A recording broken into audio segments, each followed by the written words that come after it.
Ya, jadi memang ya, saya mute all dulu ya. Ya, jadi memang kata ular ini sebenarnya kata cerdik seperti ular ini singkat cerita artinya apa? Dia yang paling tahu apa? Tahu firman Tuhan. Cerdik seperti ular itu artinya tahu firman Tuhan. Bukan lihai, bukan seperti pemahaman kebanyakan orang-orang, tetapi tahu firman Tuhan. Kamu harus tahu firman Tuhan. Karena ular itu tahu firman Tuhan. Dia datang kepada manusia, dia bawa firman Tuhan. Dia datang kepada Yesus, dia bawa firman Tuhan. Dia datang kepada bangsa-bangsa dengan firman Tuhan. Termasuk Muhammad. Dia bawa itu ayat-ayat Alkitab, Zakir Naik, Irena Handono, Moko Kinta, semua itu ya ustadz-ustadz itu bawa firman Tuhan, Yahya Waloni, si siapa itu yang Kainama itu bawa firman Tuhan, terus sama dia dipelintir-pelintir, kurang ajar, bangsat biadab ini orang-orang ini, termasuk Muhammad ini bangsat biadab ini, dia pelintir-pelintir itu firman Tuhan, ya begitu dia kalah debat, lakum dinukum waliyadin, kurang ajar, ya kan? Kayak si ini orang-orang Islam kalah debat sama saya, tangkap Paul, kalah debat tangkap Paul. Menteri Agama saya tantang debat nggak berani, iya kan? Kenapa nggak berani? Karena dia tahu saya benar bahwa Muhammad cabul dan Muhammad memang orang nggak baik. Dan kalau saya tanya, ayo salahnya di mana? Di majalah Perancis itu Reform tadi itu saya bilang salahnya di mana? Orang kalau punya wanita lebih dari satu dalam hidupnya, punya istri lebih dari satu, bagi kita orang Eropa itu cabul. Bagi orang Kristen cabul, bagi orang Eropa orang yang punya istri lebih dari satu dibilang cabul. Ya. Nah, salahnya di mana? Kalau Muhammad bilang Yesus tidak disalib, itu sesat. Jadi salah saya di mana kalau saya bilang Muhammad sesat? Sesat banget. Kita kalau teman-teman yang Sabelian sama Oneness saja dibilang sesat, Saksi Yehova aja dibilang sesat, apalagi Muhammad coba. Sesat kan? Cuma kan kalian orang Kristen pada nggak berani. Kalian berani nangkepin orang Saksi Yehova dulu dipenjarain gara-gara sesat. Sekarang kalian nggak berani bilangin Muhammad sesat. Nah, nyalinya nggak ada soalnya kan. Kalian kan hanya berani menyakiti saudaramu sendiri, ya kan orang-orang Kristen kan. Itulah sebabnya saya membuka diri. Walaupun saya dari gereja Trinitas, saya pertama kali teriak, ayo tubuh Kristus bersatu. Karena musuhmu itu bukan Saksi Yehova. Musuhmu itu bukan Oneness Trinity, bukan Oneness Sabelian dan Trinitas saling serang. Musuhmu itu khilafah. Ya kan? Itu yang sesat sebenarnya, yang tidak percaya Yesus menebus umat manusia. Ya kan? Kan Muhammad nggak percaya Yesus menebus umat manusia, mati dan bangkit dari Saksi Yehova percaya. Muhammad nggak percaya. Itu lebih sesat lagi justru. Ya kan? Karena itu benar-benar tertulis di Alkitab. Kalau Saksi Yehova kan sekedar tafsir. Yang tafsir kalian ributin, yang jelas-jelas ngomongnya beda. Nah itu ular itu begitu, datang dengan membawa ayat Alkitab, dipelintir-pelintir. Oh Yesus ini dia bawa ayat Alkitab semua, dipelintir sama dia. Nah itu ular. Karena apa disebut ular? Karena dia mencari pembenaran. Jadi kita harus tahu firman Tuhan, tapi bukan buat cari pembenaran, tapi kita tulus seperti merpati, mencari kebenaran. Karena merpati itu datang membawa kebenaran, engkau akan mengetahui kebenaran. Ya, maka Roh Kudus itu akan mengajarkan kepada kita ya semua yang belum kamu tahu. Roh Kudus itu akan memberikan kepada kita, menuntun kita apa yang harus kita jawab. Roh Kudus akan memberi penghiburkan kepada kita, akan menerangkan semuanya. Tetapi untuk mencari kebenaran, kalau ular mencari pembenaran, kalau kita berdiri cerdik seperti ular, cuma tahu firman Tuhan doang, nanti kita jadi ahli Farisi, ahli Taurat. Ya, macam orang-orang yang suka saling menyesatkan dogma itu. Wah, itu sesat, Sabelian sesat, Oneness sesat. Nah, itu orang-orang ular semua itu mencari pembenaran, dirinya sendiri belum tentu benar. Nah, tapi kita harus tulus seperti merpati, mencari kebenaran. Bahwa apa kebenarannya? Yesus itu bukan Oneness, Trinitas, Sabelian, dan sebagainya. Yesus itu adalah yang menggenapi hukum Taurat dan kitab para nabi. Kita harus berbicara pada kebenaran, bukan pembenaran. Apalagi orang-orang yang hedonisme, pendeta-pendeta yang pakai jam tangan mewah kayak Gilbert itu kan. Ya, yang tegang lihat orang ngemis sementara dia pakai jam tangan 1 miliar di depan mata orang ngemis, orang kere nggak punya duit cuma aja kere, ya tega pakai jam tangan 1 miliar. Nah itu kan orang-orang yang mencari pembenaran. Karena kita diperintahkan untuk menjadi berkat, menjadi kaya supaya kita terhormat, termasyhur. Gundulmu bayang. Kisah para rasul sudah jelas, mereka jual milik mereka dan dibagikan. Pak Paulus sudah belum? Oh sudah, saya sudah, jangan bilang belum, saya sudah lakukan. Yesus bilang apa? Juallah hartamu. Sudah, saya sudah lakukan. Nah, pertanyaan apakah kita sudah? Ya kan, kita balik lagi. Lalu ada lagi, ya. Firman Tuhan berkata, di mana hartamu berada, di situ hatimu ada. Harta saya ada di mana? Rekening aja kosong. Iya kan, rekening aja kosong. Ya, harta saya di surga. Gitu ya. Oh, kok saya dendam parah ke Gilbert? Enggak, ini saya lagi ngajarin kalian. Ini kan kebetulan kita ada yang buat bacaan. Loh, kalau nggak bacaan misalnya, kenapa saya nggak nyerang Niko? Ya karena nggak ada bacaannya, nggak boleh dong kita. Ini kan karena Gilbert ngomong di sosial media, kita bisa buat bacaan. Bukan dendam, salah. Bercandaan kok dendam, nggak boleh. Jangan, nggak boleh dendam, kita harus Paulus, sorry, mengasihi. sedikit. Saya setuju ya, Pak Wol itu harus cerdik menguasai Alkitab. Cuma maksudnya gini loh, bagi saya Pak Paul itu seekor kobra dan piton, ya berani, kelihatan pang gitu. Kalau saya itu ular mungkin derik Pak ya, artinya pelan-pelan. Boleh nggak seperti itu? Kita berbeda, kita sama-sama Nah, kita ular, itu cuman saya ular derik, Pak Paul itu saya piton ini sama kobra saya gitu. ini domba. Saya Hah? ini domba dengan sejuta toa. Karena saya ini polos-polos saja, ya kan? Saya ini polos-polos saja. Saya cuma menjaga kemurnian hati, bukan ular, Pak. Saya ini hanya domba yang nurut aja. Tuhan suruh kemana saya Kobra belok. Bapak itu Pak. Oh, Aneh bukan, ganggu, Pak. Pak. Nah, adapun ada efek-efek seperti itu karena ada itu tadi ya, karena kita taat sama apa yang Tuhan perintahkan. Saya yakin teman-teman di sini ya, teman-teman di sini Anda semua yang kelihatannya kemana ya, coba lihat ya. Kita ini kan selama ini kita bicarakan, wah banyak sekali orang diberkati dengan penjara kita. Begitu Ibu Koni masuk, Ibu Monik masuk, berasa nggak jeglek ilmunya?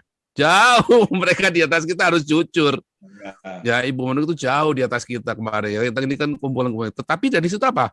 Sebenarnya dari situ kita menunjukkan betapa suara kita, Ibu Monik, dia itu keliling dunia. Dia kenal sama Benyamin Netanyahu. Bahkan beliau tuh dekat dengan pejabat-pejabat di Indonesia ya. Ibu Monik itu kenalannya nggak main-main. Dulu saya pernah cerita ya. Saya nggak enak kalau cerita lagi kan. Yang kedua, Ibu Koni. Ibu Koni udah jelas orang hebat. Tetapi apa suaranya didengar? Enggak loh. Suara kita lebih didengar loh. Suara kita rombongan lebih dengar, lebih mengerikan loh daripada Ibu Koni dan Ibu Monik loh. Ya kan? Harus diakui ilmu mereka jauh di atas kita loh pengetahuannya.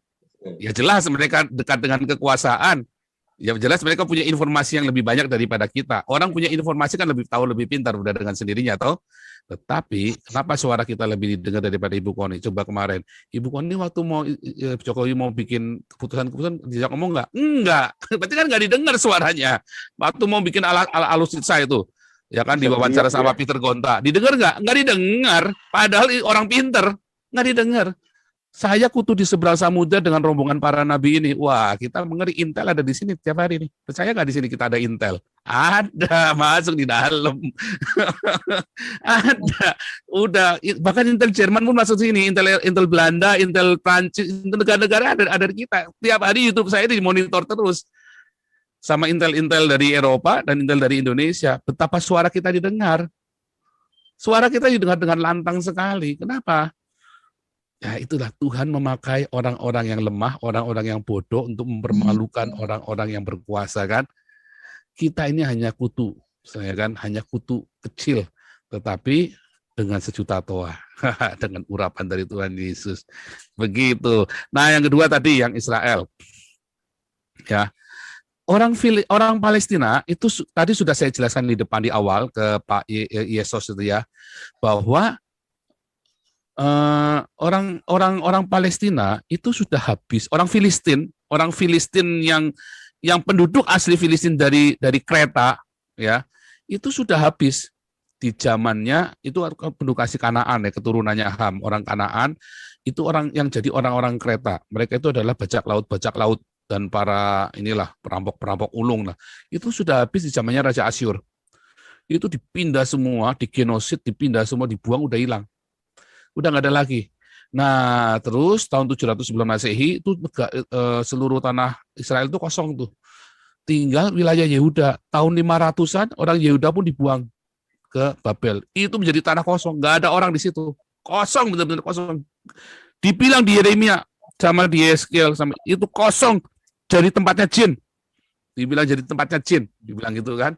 Akhirnya kosong, nggak ada orang. Kemudian 70 tahun berlalu setelah pembuangan sesuai dengan nubuatan Nabi Yeremia, mereka balik ke ke Yerusalem.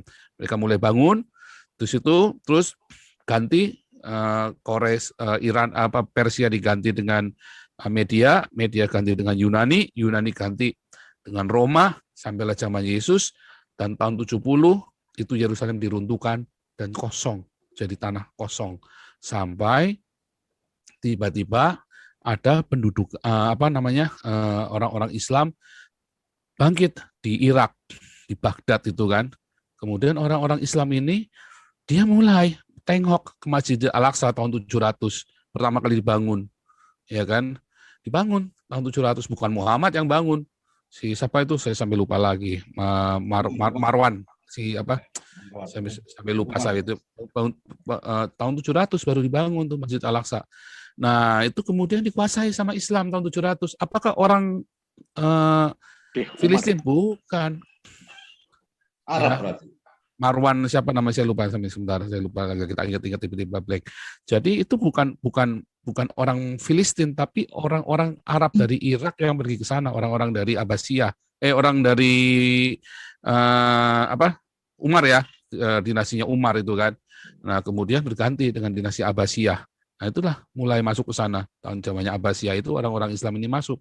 Dari Mamluk segala macam, berganti dari Turki, dari Lebanon mereka masuk, dari Yordania mereka masuk. Jadi mereka campuran orang-orang Arab di situ. Mulai masuk untuk menguasai Yerusalem, kemudian masuklah orang-orang Eropa. Dibasmi semua itu mereka semua kan. Singkirkan mereka semua, dan orang-orang Eropa itu masuk di sana. Dan perang salib tahun 900 sampai tahun 1200. Jadi orang itu udah campur-campur di situ. Apakah penduduk asli? Bukan. Apakah orang Palestina sekarang? Bukan juga. Orang setelah penguasaan, tadi kan Ibu Koni udah cerita, zamannya Ottoman itu kan 1300 sampai dengan tahun 1300 sampai dengan tahun 1900 itu. Itu tanah yang dikuasai oleh orang-orang Turki. Dikuasai Turki. Akhirnya kan diambil alih sama Turki, tapi kemudian tahun 1600 diambil alih lagi sama Inggris kan. Karena sejak mereka kalah di Wina, orang Ottoman ini kan ditaklukkan sama orang-orang Eropa ini kan, sampai tahun 1900 mereka nyerah. 1926 si Kemal Atatürk ini kan akhirnya membuka diri kan, bubarin khilafah. Tetapi kan zaman itu sudah menjadi tanah tak bertuan. Siapakah orang-orang di situ? Apakah orang Palestina yang sekarang? Bukan juga. Karena waktu mereka masuk ke sana, makanya dibagi dua. Karena waktu itu nggak bertuan tanah itu. Nggak ada negara Palestina, nggak ada. Kemudian ketika Zionis masuk, orang-orang Arab bereaksi semua, takut. Artinya mereka suku bangsa Arab sebenarnya Palestina kan? Iya, orang Arab sebetulnya. Kalau suku bangsa Arab, atau orang Yordania dan orang Turki. Kalau menurut saya orang Turki jadi sekarang ini karena mereka dulu sempat lama sekali sebagai Turki sebelum diambil alih oleh Eropa. Artinya kalau mereka seperti itu, ya sudah negaranya udah banyak kan, ada Yordan, ada Turki. Udah campur, jadi bukan orang Palestina murni satu suku. Bukan tadi campur kan dengan 10 suku yang hilang itu, Pak. Bukan 10 suku yang hilang masih nggak jelas. Makanya tadi ada yang cerita tentang Manasye, saya sebenarnya nggak setuju. Tetapi nggak apa-apa, itu kan opini, boleh saja. Karena itu ada bukti-bukti cukup ribet ya. Kalau saya tidak percaya konspirasi dan sembarangan ya, sebab saya lebih percaya dengan tradisi rabbinik. Itu lebih akurat mereka karena mereka pegang ada syarat-syaratnya, tetapi bukan kemungkinan bahwa itu ada Efraim, Manasye kan sekarang ngaku-ngaku semua udah bermunculan ya, boleh-boleh saja kalau orang Yahudi yang mengakui, masa kita enggak. Ya, jadi itu bisa saja terjadi demikian, walaupun memang nanti di akhir zaman 12 suku ini pasti genap. Nah, kalau misalnya tadi ada informasi Manasye bisa jadi, walaupun saya tetap harus berhati-hati dengan semua informasi itu karena kalau buat saya orang apologet, saya harus berhati-hati dengan informasi karena harus akurat kan, harus biblikal. Tapi memang Tuhan janji nanti genap, kumpul balik semua utuh. Naftali yang dari Afrika itu kan ketemu yang dari Naftali yang dari Afrika benar ya, Ethiopia segala macam itu kan mulai kumpul itu. Kalau nonton filmnya The Red Sea, The Resort in the Red Sea itu, The Resort in the Red Sea di Netflix itu kan orang-orang yang dari Ethiopia yang nyebrang semua balik ke Yerusalem. diselundupin keluar. Nah, itu bisa jadi sekali, dan orang Israel mengakui bahwa itu orang-orang dari bagian dari mereka, walaupun keriting-keriting semua hitam-hitam. Nah, itu contoh begitu. Jadi, apakah itu orang Palestina? Bukan. Karena tadi sudah saya jelaskan di awal, itu bukan orang Palestina, bukan orang Filistin, tetapi lebih cenderung orang Turki. Karena memang itu di bawah wilayah Turki. Makanya si Erdogan ngotot mau ngambil alih. Nah, gitu, Pak. Nah, tadi yang satunya apa ya, Pak? Tadi saya lupa, Pak, satunya, Pak. Tadi saya lupa tadi. Itu apa pembagian ini? Oh ya, pembagian. Kalau pembagian itu sudah gini, Pak, orang Israel tidak akan mengambil apa yang bukan menjadi miliknya. Ya nggak, maksud saya Hamas di wilayah satu negara dengan wilayah tepi barat, Gaza, Ya, itu Fatah satu negara dengan wilayah. sebetulnya sudah, Pak. Sebetulnya sudah saat ini kan sendiri, sudah dibagi gitu, wilayah tersebut.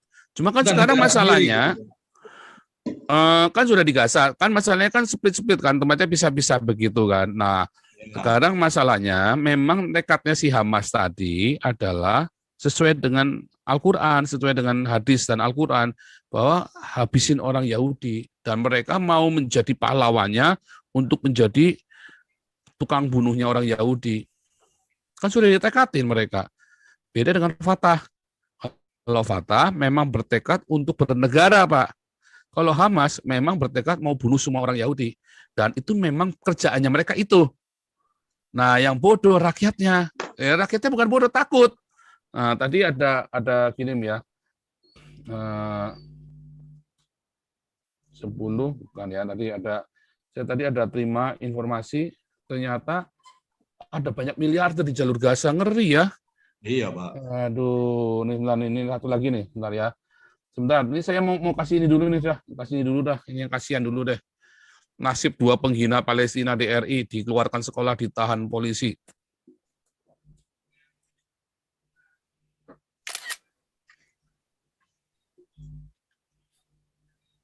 Oh, penghina Palestina lah, memang biadab.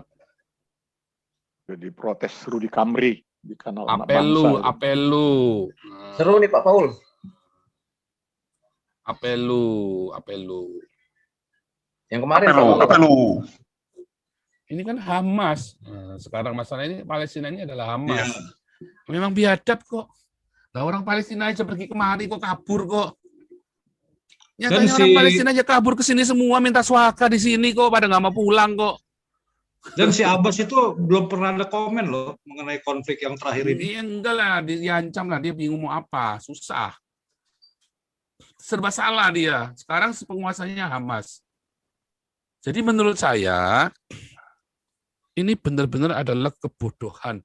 Ya, sudah dikeluarkan dari sekolah, ditahan polisi. Menurut ini geblek bener ini negara ini. Si polisinya yang nahan, ya, si polisinya yang nahan sama gurunya, sekolahnya geblek ini. Geblek ini sekolah setan ini, sekolah antikristus ini, sekolah dajjal antikristus. Dasar hukumnya nggak ada itu, Pak. Nggak ada dasar hukumnya. Harusnya dasar hukumnya nggak ada ini. Kita harusnya mendukung ini class action. Karena ini adalah pelanggaran undang-undang hak asasi manusia internasional. Semua anak berhak untuk sekolah. Itu satu keluarga minta asylum ke luar negeri, diterima langsung. Oh, langsung diterima. Suruh ke Australia aja. Harusnya ada yang nyampaikan. Malah nanti sekolahnya di luar negeri itu sekalian. Jadi pinter, nggak sekolah di sekolah acak-acak kayak ditanggung. Paul, itu semestinya hukumnya itu ada. Itu ide daripada Kapolri. Dia waktu habis disahkan menjadi Kapolri, waktu habis pelantikan, dia kan ada yang namanya dia punya gagasan presisi.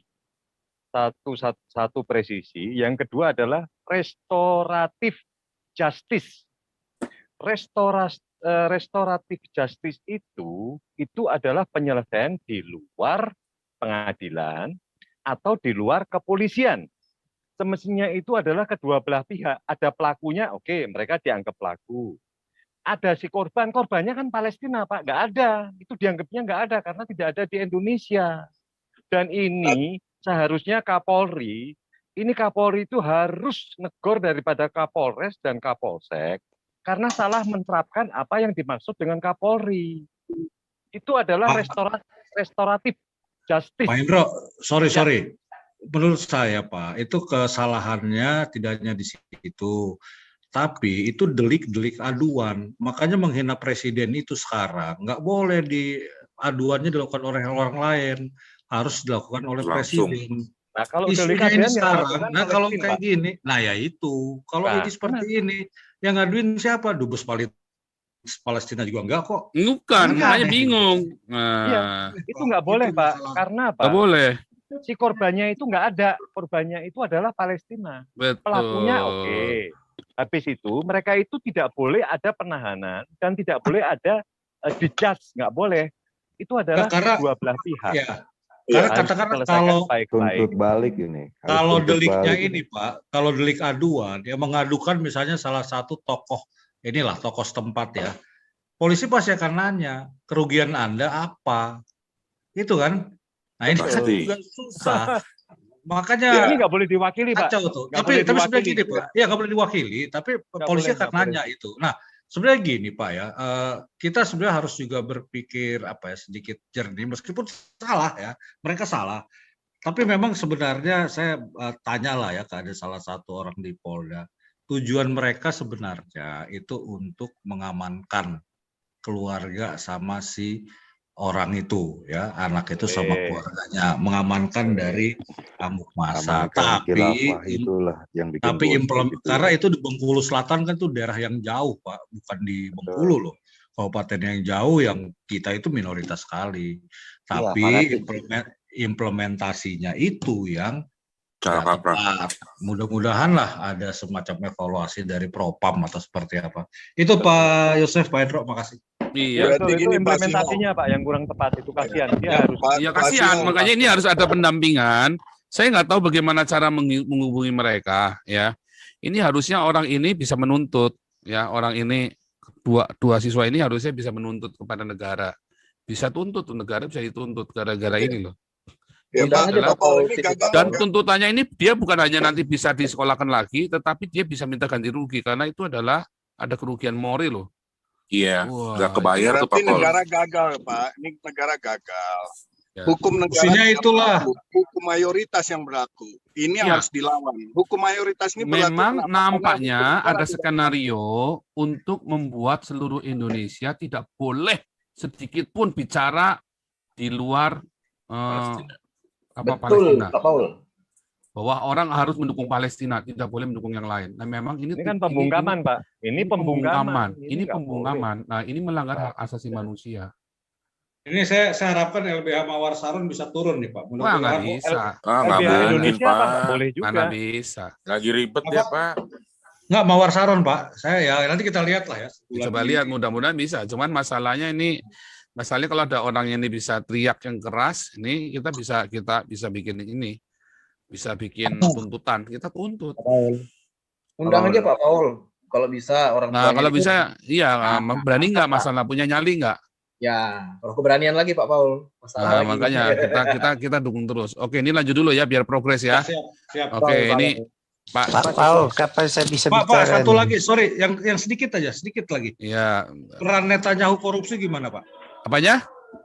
Oh iya tadi Netanyahu Peran itu saya Korupsi. Pak, itu korupsinya bukan korupsi kayak si siapa itu, bukan korupsi begitu Pak, itu gara-gara dia menikmati fasilitas dari swasta Pak. Nah itu nggak boleh Pak.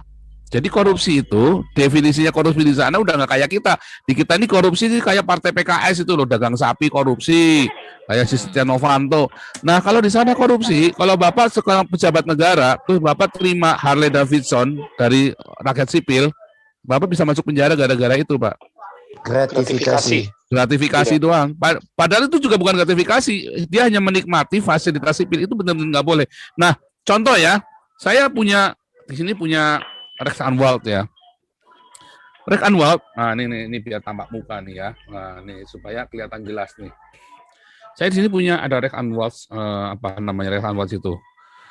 Lawyer ya, ada lawyer itu ya. Terus kami kan cukup dekat kan? Itu bukan cuman masalah hubungan legal saja, kami pun berteman. Tetapi begitu ini kan ada masalah ini jeder ini kan. Terus dia udah mulai tulis lagi, oke, now tekan dulu. Suruh untersign dulu. Udah unterscribe. Saya sudah unterscribe. Ya bisa kencingan? Terus habis tanda tangan begitu. Terus besoknya istri saya masak kan. Kita bawa Mbak Dia. Ya tolak. Mulai hari ini kamu nggak boleh kirim apa-apa ke saya. Oh, coba bayangin. Kirim makanan aja nggak boleh. Padahal teman baik loh. Saya sampai kaget, saya tersinggung pertama kali, kurang ada apa, tapi kan ada apa kan? Dia tegas, ngomongnya dengan cool, dengan mulai sekarang kamu tidak boleh kirim makanan ke saya. Saya kan kaget, bingung, ada apa nih, jangan tersinggung lagi, kemarin saya habis ngomong apa lagi, tak pikir-pikir kan. Terus saya tanya, kenapa? Karena itu terlalu personal. Terus saya kaget, loh ini kirim makanan, biasanya juga gua kirim minum makanan, nggak apa-apa kok. Saya bilang begitu kan. Loh ini nggak boleh, kamu sudah tanda tangan kemarin. Nggak boleh. Fakta integritas. Habis begitu saya tanda tangan, saya jadi klien. Nggak boleh terima. Makanan aja nggak boleh terima, bayangin. Nah, Benyamin Netanyahu menikmati sebuah fasilitas yang diberikan oleh swasta, temannya dia sendiri. Nah, itu dikejar sama musuh-musuhnya. Tapi itu memang nggak boleh. Itu memang haram jadah di sana itu. Nah, Benyamin Netanyahu karena istrinya juga jet set model begitu, dia daripada menikmati fasilitas negara yang pas-pasan, mendingan dia menikmati fasilitas tadi, dia pikir kan nggak apa-apa kan, nggak boleh. Ternyata nggak boleh. Nah itu yang dikejar sama musuh-musuhnya, karena nggak cuma sekali 2 kali dia nikmati itu. Oke. Masalahnya itu Pak, jadi bilang korupsi itu gara-gara itu tuh. Serem sekali ya, standar moralnya tinggi banget, gila. Di Indonesia nilai uang negara lah kira-kira gitu ya. Iya, ya. Kalau Jokowi kemarin masih bagus ya dikasih gitar sama siapa itu? Van Halen itu apa siapa? Van Halen ya. Terus terus kan dilaporkan. Sama-sama Metallica ya toh, dapat gitar itu kan. Wah, harusnya begitu. Kayak ke Paus Francis dikasih Harley Davidson sama Rolls Royce. Oh, dijual buat charity, dilelang. Yang benar begitu, Pak.